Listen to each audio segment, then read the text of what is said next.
Attack Nation, we are back here for part 2 of the NC State ECU game preview here with Jared from the Boneyard Podcast, as what he tells us, the premier podcast of pirate sports and football in general. So again, if you want to listen to any more of NC State ECU preview from the other side, maybe for us NC State fans, you consider it the dark side, make sure to check them out on all of Spotify and all podcast platforms. Make sure to check them out.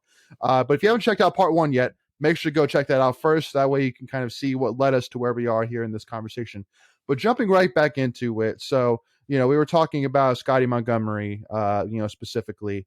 And the one thing which, because I'll tell you, Jared, I was a football equipment manager, and my senior year, I was the personnel card holder for that game. So I was on the field for that game. I was a part of that game. I had to pull my hair out from losing that game. But, definitely, I know that we all can agree, obviously, that Doran calling it the ECU Super Bowl before the game was even played was probably not the smartest move, for sure. I think we can all agree on that for sure. Even though it ended up being the biggest game for ECU for sure, that you just don't say that. Don't say that. Don't give them a reason. But the one thing which I will tell you, Jared, and for any ECU fans that are checking this episode out, is the one thing I know about Doran is he doesn't forget anything. He is a salty guy, man. He remembers everything. He's going to remember that. That's the one thing which I think that plays a little bit, is that, I mean, he remembers kind of how Scotty Montgomery, behaved, reacted, and all that jazz. And so I think that he's definitely looking to even the score a little bit, being that this is his second time back to Greenville. But the one thing which I still wish to this day is that Scotty Montgomery could have been the head coach for one more game. So that we could have had him at Carter Finley, for that 58-3. But, again, I think we all can agree, especially with how much ECU bleeds and eats and lives ECU football, that 9 years in a row. We can't go any further after that. So, kind of tell me a little bit more, because I think we can all agree that, that obviously letting go of Ruffin McNeil, and because from what I heard, and let me know if I'm incorrect on this, but basically from what my recollection is the main reason why they got rid of Ruffin McNeil was because he wasn't very good in front of the camera. He just wasn't very good, in terms of communicating per se. Can you kind of expand on that? Like, what did you hear in terms of the reason why they decided to move on? Yeah, that's not exactly the reason that I heard. Okay. There's a couple of things that I've heard. Okay. One was that he kept asking for more money for his assistants, and that administration wasn't willing to do that. And they didn't like how he was, asking for that. I mean, especially after Lincoln Riley left, they wanted to keep Lincoln Riley, but Lincoln Riley, as we all know now, deserved more money.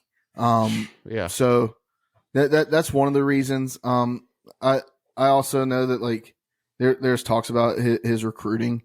As I mentioned earlier, look, I love Ruff.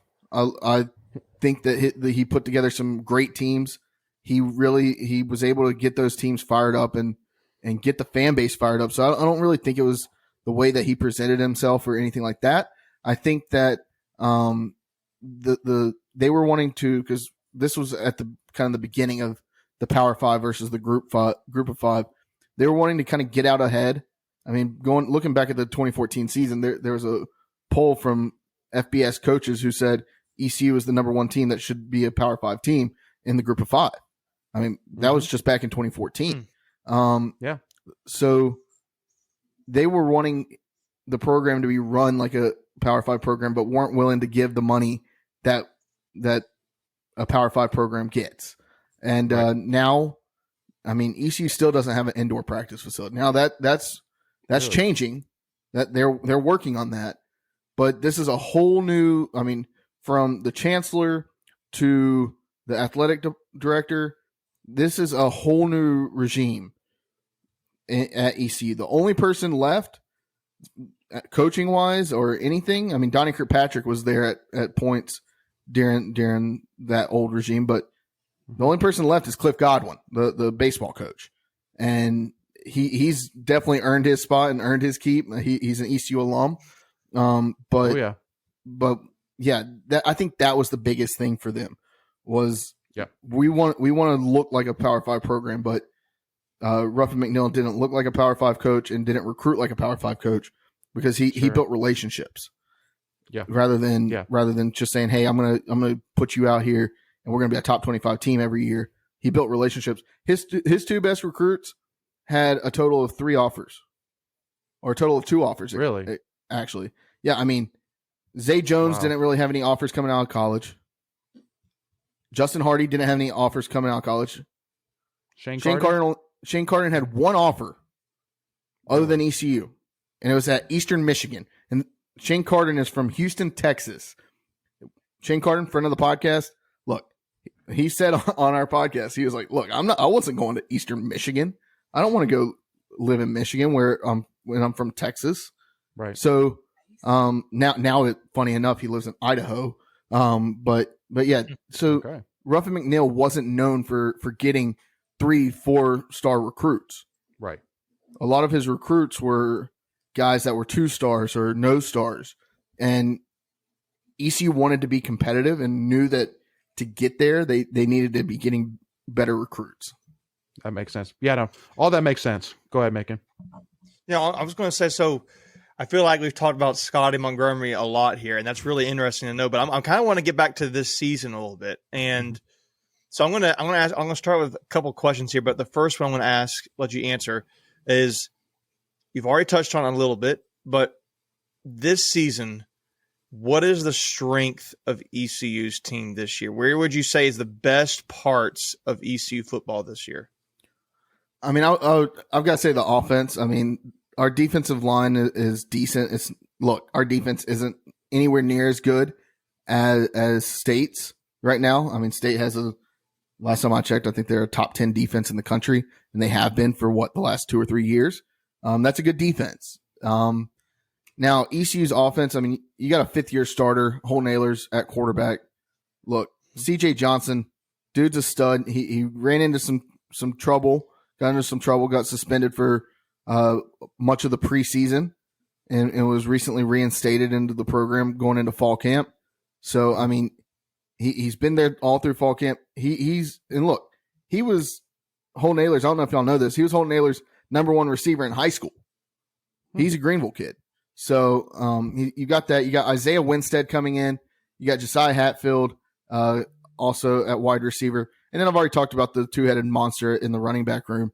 And like I said, the one group that I was really looking for to improve was our offensive line. And Coach Houston, Donnie Kirkpatrick, Coach Shankweiler, they all did that. They all went out and improved that offensive line to give Holden some more time. That was the thing we saw last year. He didn't have time to make a read. I mean, he was trying to just get the ball out before he got put on his butt. Sure. I think that's going to be the biggest key. But you've got a lot of guys. Isaiah Winstead transferred in from Toledo. I mean, this guy was getting looks from Power 5 schools and decided to come to ECU to continue his career. And I mean, he was a pretty good receiver at Toledo in the MAC. Yeah. So having said that, then if you're an opposing team, how would you think is the best way to attack ECU then? Where do you think is a weak spot for ECU? I guess you kind of alluded to the defense you feel like is the weak spot for ECU this season. Look, the secondary is young. I mean, you lose both your starting cornerbacks from last year. Look, now, I mean, you've got a senior playing cornerback who's been in the program for 4 years now, but the skill there, it has dropped off. Look, I've said it. A lot of people probably disagree with me. Everybody talks about Sauce Gardner being the top cornerback in the American last year. There was a cornerback that had more interceptions, more pass breakups than he did in our conference. And he played for ECU. His name was Jaquan McMillan. Went undrafted somehow. Had a pick 6. So you're losing that. You also lose a starting safety in Warren Saba, another really good friend of the podcast. So yeah, that's probably the probably weakest point. But I think our linebackers, you got a bunch of guys that have been there for 4 or 5 years now. I mean, Xavier Smith is going to be a stud at linebacker this year. He's been a guy. He's gonna get more sacks than he's gotten ever in his career. I think this year he's filled out a little bit. He's bulked up a little bit. So I think he's going to give offensive lines some tough matchups this year. Interesting. Cool. Kellen McKenzie. I was just going to ask, because obviously I feel like our defense is the big part of our football team right now. So how do you think your offense stands up against our defense? Look, y'all have, if our offensive line, and this is something Artie, my co-host, and I say all the time on the podcast, look, you can bend. You just can't break. And looking at this game, that's where I think this game's going to be won or lost, is in the trenches. I mean, you look at the defensive line from NC State, if they give, which they can, if they give ECU nightmares, then it's going to be a long day for the Pirates. But if ECU can find a way and game plan around that defensive line, they've got enough weapons that they can really make some noise and turn this thing into an offensive showdown. Well, because the one thing too, which I wanted to bring up, and and again, because this is kind of what I'm thinking, is that one of the things which I saw or that I researched and found was that when you looked at the last year's starting offensive line, one guy that actually had one of the lowest pass protection grades was the center. And as far as I know, he still is ECU center heading into this year. And so one of the things which I think about is obviously with us having a 3-3-5 defense, and the fact that, specifically our starting nose tackle being Corey Durden, who was a 5-year starter, came from Florida State, was a 4-star recruit, and had a, second team All ACC year last year, looking to have a first team All ACC performance this year. Do you see that, as a big issue in the fact that, because I think we all can agree that if you can break the pocket right through the middle, that plays in the defense's favor, because that causes somebody, especially like Holton, who likes to run, to scramble, to get out of the pocket, which, that I don't necessarily know if that's necessarily what you want him to do necessarily per se, because he's not Lamar Jackson. He's not going to outrun you, on the edge. He's a guy that runs kind of as a last second option. But that's kind of one thing which I think of, not necessarily to poke a hole, but just basically like, that's my kind of thought in terms of maybe where a weakness could be, if Corey Durden and our nose tackles can do well and break up that middle. Yeah, I mean, Avery Jones, he's going to be the center this year. Okay. He played a couple games at center last year. He didn't play too much at center. One of those games was against Cincinnati, and we all know Cincinnati had a top 10 defense in the country last year. Oh yeah. If I remember correctly, Fernando Fry played most of the snaps at center, and he ended up being injured and finishing his career at ECU after being injured last year. So yeah, I mean, Avery Jones, this guy came from Carolina. He's bulked up. They've really gotten him more in tune with being a center. He's really played more of a guard or tackle position. He's kind of. I talked to him when he came here, and he said, "Look, I can play anywhere on the offensive line." Yeah. He said the one place that I haven't really played is center, and then now he's had a full off season to play and practice at center. I think that I'm not as concerned as I would be last year late in the season. Cool. Yeah. And let me ask you one other thing too, because you mentioned during the last part, actually at the beginning of when we started this whole interview or discussion, you were saying that this can be considered a trap game per se. So I'm curious, because like my definition typically of a trap game is typically a game that you can look past in order to look to the game following it or whatever it may be. Like, for example, if like we were to play Clemson next week or after ECU, then yeah, maybe ECU can be a trap game because we're like, yeah, we're going to take care of ECU now, and then we're going to focus on Clemson per se. But all our team is thinking about right now, all ECU is thinking about right now is NC State. All NC State is thinking about right now is ECU. You know, they're and that's all we've been thinking about this offseason, and especially too with us being such a senior team. I mean, again, like three of our starters are 3-year captains. You know, to kind of go back to it. So, you know, and they have expectations coming into this season. So they know that it's got to be a one game at a time thing, make and go. Yeah. And I'm going to add to your point late in there too, and you can go on, but I also know that NC State, the way NC State's season ended too. Yeah. I think that plays a big factor into this because State had a chance to get that 10-win season. You could even debate that they had 10 wins because the other team forfeited. So that's how it should go down. They got the trophy. I personally don't look at it like that. I feel like you should just be like, you got to go on the field and win it. Sure. But I also know that ECU did not get to play in their bowl game. Yeah. So, but they were for different reasons, so to speak. I think, or the way they went about were totally two different situations. So I guess I just want to add that characteristic there. I think that that both teams are looking forward to this. I could see this totally being a trap game. I mean, there's tons of history here that shows that NC State could totally fall flat on their face. And week one upsets are not uncommon. That's the thing. And look, you see it all the time. Every single year there's a team that is ranked highly, and they're a good team, but they're ranked highly, and they come in and they play a formidable opponent week one and get beat. And sometimes that happens when they're even playing at home. Don't put that voodoo on us. Don't put that voodoo on us. I'm just saying. I'm serious.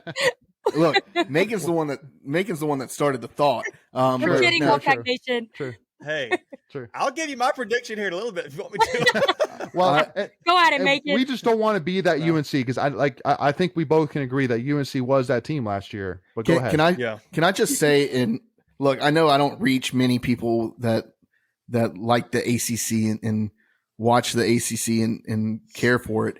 I said last year, you can go back. It's on one of our podcasts. I made two statements. There are two statements that I made, and I don't think anybody really in college football were making these two statements other than myself. Okay. One of them, Carolina, I said it before the season, Carolina is the most overrated college football team in all of college football last year. I said number two, Sam Howell, the most overrated quarterback in college football going into last season. Yeah. And I called both of those. I called my shot, both of those, before the season. And guess what? There wasn't many people saying that, but I did. Okay. Before we continue, I want to take a quick second to tell you about our sponsor, Flatlands Jessup Insurance Group, that has your whole world covered, with agents in 5 offices throughout Eastern North Carolina to help you decide how much coverage you need. Offering policies for home and auto, recreational vehicles, commercial, crop, health, life, and employee benefits. They are able to combine options to find a comprehensive solution that works for you. Flatlands Jessup protects the things you love so you can spend less time worrying and more time enjoying them. Find them on Facebook and Instagram at Flatlands Jessup. You can also visit their webpage at www.flatlandsjessup.com. So please make sure to go and check them out. Okay. Well, and we don't necessarily want this to be a Sam Howell debate per se, but I'm like, yeah, we got Devin Leary. I don't know. See, Sam Howell, the only reason why UNC won 6 games was because of Sam Howell. Like, he literally carried the team on his back. The only reason they beat ECU, only reason they beat Wake Forest is because of Sam Howell, you know? But now I'd agree with you. And Macon said this before last season too, saying, how can you lose your 2 starting wide receivers and your 2 starting running backs, but then get ranked preseason in the top 10? It doesn't make sense. No team in the country can do that unless you're Alabama, Ohio State, or Georgia. So right. Particularly at running back, you lose 2 1,000-yard rushers, and then you're better. All of a sudden, exactly. So yeah, I mean, they did replace that running back from Tennessee. I've already forgot his name, but this is not a UNC podcast. No. Podcast. But I get it. Yes. So go ahead. Well, and so you know, kind of getting, because I think that has to play into the team's mindset a little bit too, is the fact that we are basically in the position that UNC was last season, minus the fact that we have, I mean, I think you kind of agree to it as well already, that we at least have some reason for the hype, but we all agree that UNC didn't have the reason for the hype. Right. Go ahead, Jared. Let me say one more thing too. I think another reason why State doesn't, I believe they will not choke out this beginning of the season, is because I think they saw where State's at preseason ranking wise is very similar to where UNC was preseason ranking. Now State lost Emeka Emezi at wide receiver. They lost 2 starting running backs. They lost Ricky Person and Zonovan Knight. True. But I think the difference is our defense, and our we quarterback. didn't lose 2 receivers and our quarter. Well, yeah, I think Sam Howell and Devin Leary are comparable. No, I hear you. I think it's the age of our team. It's a very senior experience, but I think the biggest difference is defense. So go ahead, Jared. They've seen UNC fall flat on their face. So go ahead. Yeah. What I'll say is, I mean, that team y'all beat 58-3. That I see a lot of State fans talking about on social media. That team y'all beat is a completely different team than the team that y'all are going to see in 10 days from now. But so is the team that y'all beat. Hey, I don't disagree with that. But this team, I would even argue. I would say more so to what McKenzie's point is. This is a better team than that 58-3 team. But that team that lost 58-3, was a team that was in shambles. Absolutely, completely in shambles. And it was in Raleigh. It's not in Greenville. Totally different. And we didn't even see Hole and Nailers either. So I mean, these are things that we're talking about. And look, it's gonna be a game with a bunch of emotion. There's gonna be a look. Oh yes, there are gonna be fights on the field and off the field. I'm not gonna lie to you. My wife, I'm a big Hurricanes fan, huge Hurricanes fan. Went to a Hurricanes game with my wife here recently or last season. Carolina Hurricanes. Yes, Carolina Hurricanes. Sorry, I don't talk about the Miami Hurricanes. Like, just wanted to. I honestly forget they exist. Any team that plays in a stadium off camp. Oh wait, y'all do too. Okay, never mind. Okay, without me go at his throat, y'all better stop me. But kick me out of here. She asked me. I was like, God, I hate that place because we drove past. Was it Centennial Campus, NC State Centennial Campus? I was like, God, I hate that place. Yeah. And she said, why is that? And I said, look, Savannah, I'll pay for our kids to go to college anywhere except for that place. And there's hatred among both fan bases. I say all that to say this. Both schools, like, as much as, look, we know that y'all don't see us as the rival that we see y'all as. We know that. Look, Debbie L., when she said that we have a psychological advantage, that's another time that NC State messed up. You don't, those are things you don't say. Mm-hmm. But when we're talking about y'all say y'all have a rivalry with Carolina, they look down at y'all. Just like y'all look down on us. Football, just basketball. I was about to say, but I'm just saying, from an outsider's perspective, that's what I see. Sure. But when you come into Greenville, at the tailgates, we'll be nice because we haven't had our full case yet. Okay, but later on in the game, when it gets heated, it's gonna be heated. This is gonna be a game, and I said it on our podcast a couple weeks ago. When this game starts, the first thing you got to do is you got to come out and punch them in the mouth. Not literally, but you got to come out and do something. Right. First thing you do is literally punch them in the face. turn to your right and punch the person in the mouth. Yeah. So do you see State as y'all's rival? Yes. I hate State. So let me ask you this question.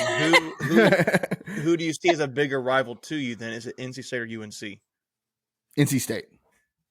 Really? Why though? Is it close? Is it even close? Because we play you guys once every 3 years. I don't know how often you guys play UNC. Yeah.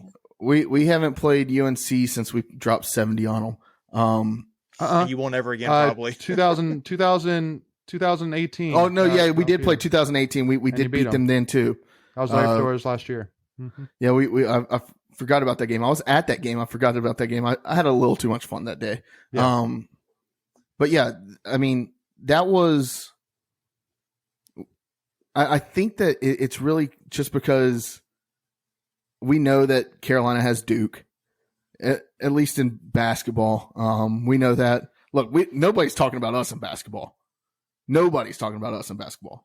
Yeah, and that's okay. We're not a basketball school. Okay, we try to be. We try to.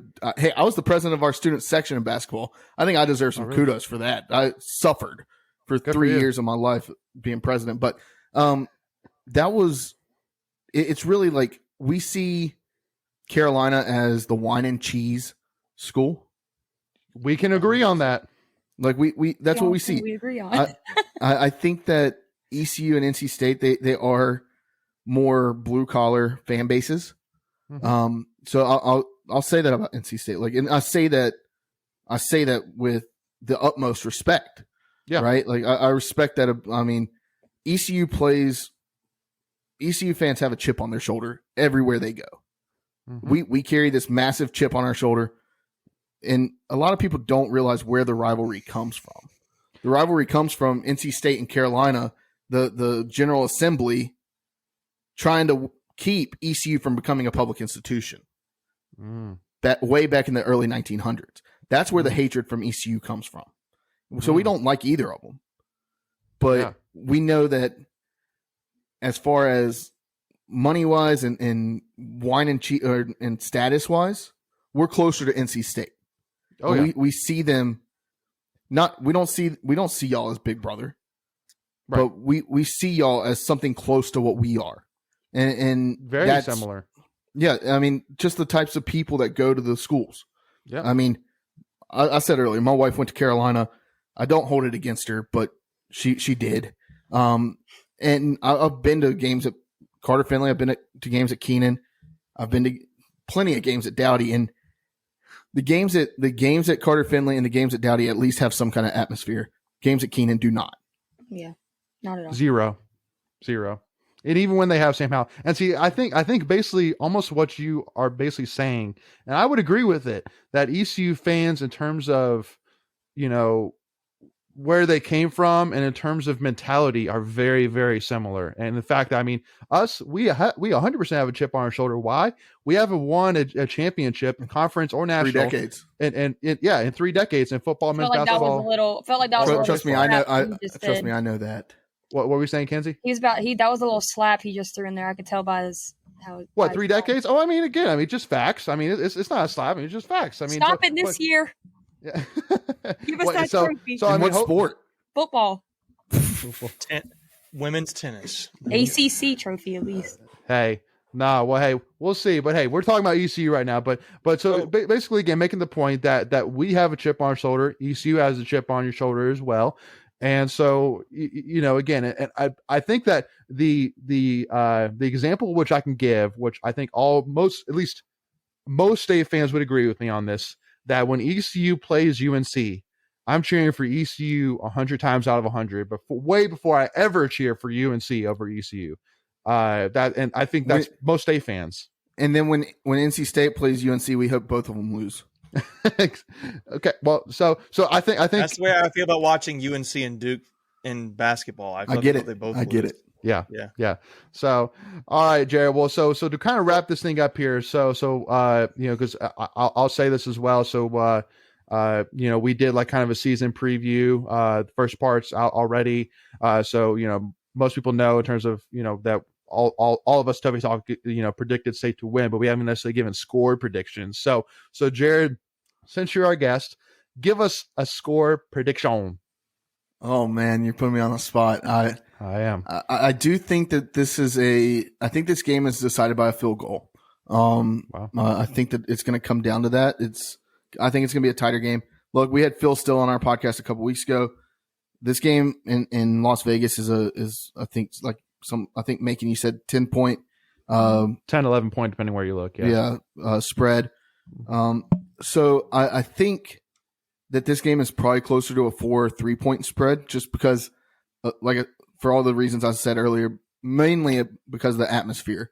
This NC State team, even though they're older, they played in a lot of raucous places, but ECU can, especially when State comes to town, it's a different level. They'll turn it up a notch.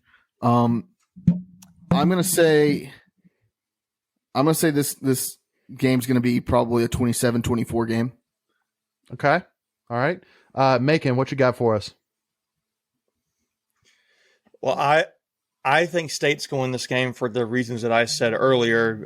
I think State's defense travels. I think that'll play very well. I think State's going to come out, I think, trying to prove something for how the season ended last year. Everybody's healthy. You got to be mindful. State played so well last year, and half their starters, it felt like, were injured and out for the season for the most part. So that's what I'm interested in. I think you see Devin Leary and State attack ECU's secondary, honestly. I think you mentioned earlier how they lost their corners. I think you do see State do that. I think it's going to be – I think it's going to be something more like a 2-touchdown kind of game. I genuinely do. I think it will be somewhere in like a 13 or a 14 to 27, 28 NC State. That's pretty what I'm scoring. generally thinking. Mm-hmm. So I think it could be more than that. I think you could see ECU score. I would not be surprised to see the running back just crack a one open or two and have that kind of thing early on in the season. I would not be surprised. But that's my thought. I think it's going to be NC State in the 30-ish range and ECU somewhere around that 14-ish range is what I think. Okay. Kenzie, what you got for us? I think, like we've all said, just the veterans on this team, even though I know the environment Dowdy Ficklen is insane, I think State fans are going to travel extremely well. I think Devin Leary is going to show out and show that, hey, I want people to start looking at me and giving me respect, as well as NC State. So I think this game, they're all just focused on that 1-0 mentality. I think the score will be 31-13. Wow. Oh, Okay. wow. See, I'm going to be all right, Jared. Don't worry. I know you're scratching your head a little bit in terms of so I'm actually going to be the closest spread, but it may not be as close of a spread as you would maybe like. But because the one thing which I'll mention as well is that, you kind of mentioned how Ruffin McNeil is a part of our staff now. He's basically an assistant to Coach Doran, and being his right hand man.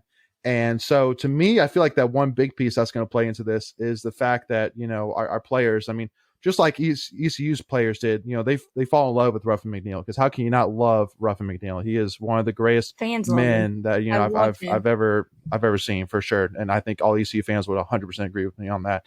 And so I think that, obviously most in-state fans, want, full Ruff, but, the fact this is going to be his first time being back at ECU since he was let go, it's kind of like a, play for him kind of deal. Like, let's go get this win. But I'm going to do it right at the spread. So I'm going to give us a 10-point win, but I'm going to say 34-24. I think it's going to be pretty high scoring. I think it's a game too that's going to go like 3 quarters like that. It's going to be close. And then, we'll just kind of get just enough spread there at the end and finish it out, hopefully. But and let me add this too. I think State and ECU, when you talk about that game late, I think it's going to be very interesting to see how these teams how they both come out. Absolutely. You mentioned Jared punching each other in the mouth, so to speak. Yeah. I think State and ECU both want to feel that way. I think they both have a bunch of reasons to do that. So I think it's going to be a very interesting game in that regard. I almost wouldn't even say, maybe I changed my score to like 31-17, somewhere in there. But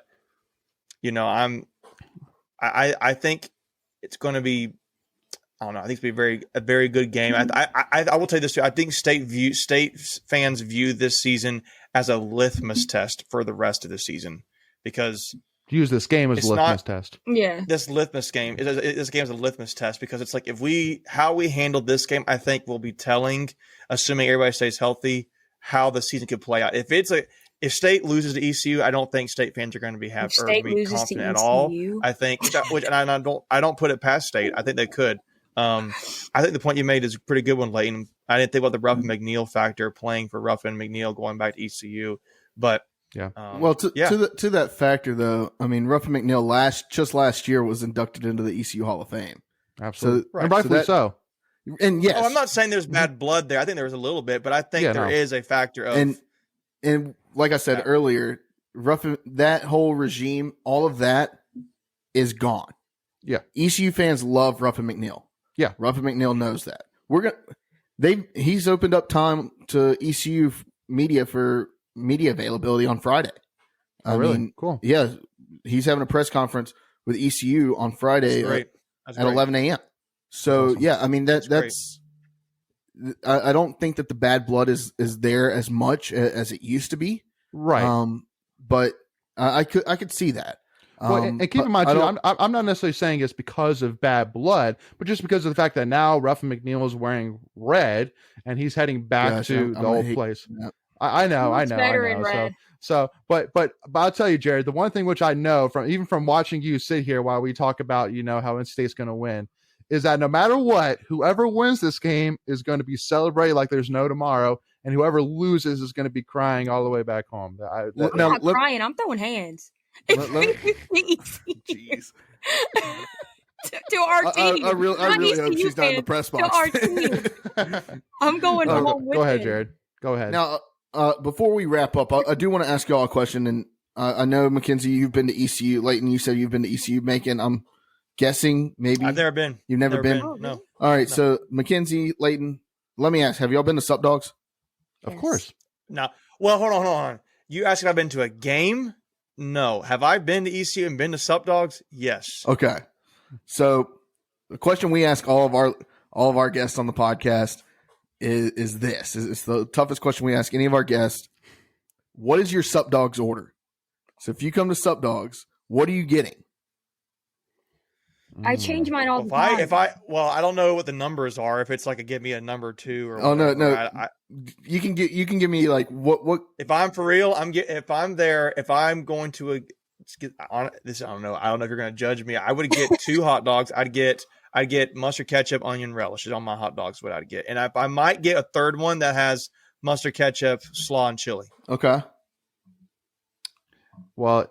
And it's funny for me. I'm actually having to bring up the menu just to remind myself because it's been so long. Like the menu's funny. And I will say I got to have a cold Coca-Cola with it or Pepsi or something whenever they got there. Yeah. Okay. So now the one chili thing dog easily.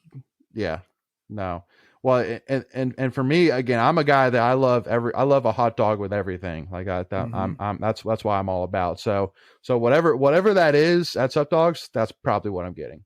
So, I mean, because I feel like especially with a name like Sup Dogs, I feel like you can't go to Sup Dogs and not get a hot dog. At least that's kind of where my head's at. It's like going to Waffle House and ordering a prime rib. What are you getting on your hot dog? Whatever has the most on it. That's what I'm saying. Whatever has everything. That's. They got hot dogs with pickles on them. They got hot dogs with everything you could ask for, onion rings and Leighton's like, put it on there.